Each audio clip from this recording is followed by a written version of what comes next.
and let's talk aliens.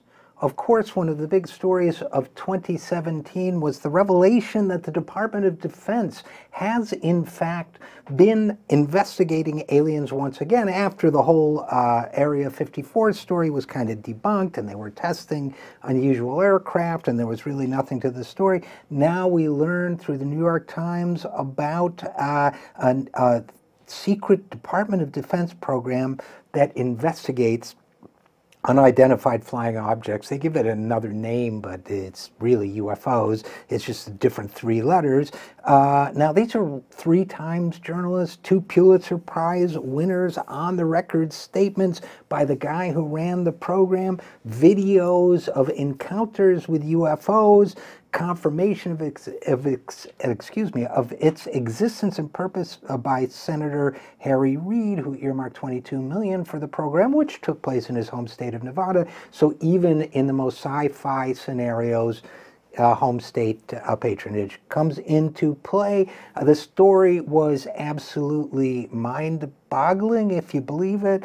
They talked about possible alien alloys, perhaps even more. The idea that they had some sort of sample from a craft or something else that came from outer space. A lot of people saw this as vindication for Tom DeLonge, the former member of Blink 182, who's been saying for years that this sort of thing is going on. In fact, he wrote a book about it. What are we to make of all of this? Is this a sudden revelation that in fact aliens are a very real phenomenon, or at least that UFOs are a very real phenomenon, but one of which we have physical proof? That's what we're led to believe by the on-the-record statements in this New York Times article. And if it wasn't weird enough, send in the aliens, like send in the clowns, you know, isn't it strange, isn't it?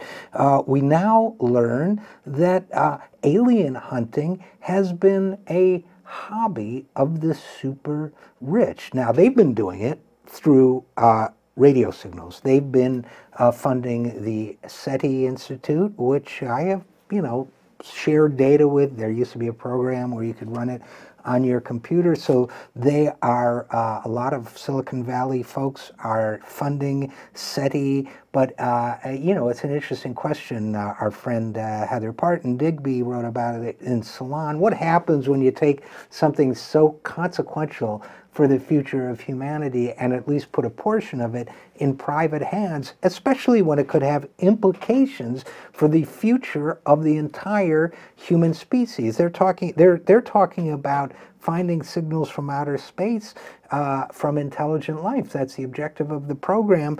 Would you want that really to be in private hands? Let's say they sent a coded message that allowed you to build a super weapon. Do you really want Elon Musk or Mark Zuckerberg to be the only possessor of the design of a super weapon, or a time travel machine, or a mind-reading machine, so that they can inject spam not only onto your laptop and into your emails, but perhaps into your thoughts as well?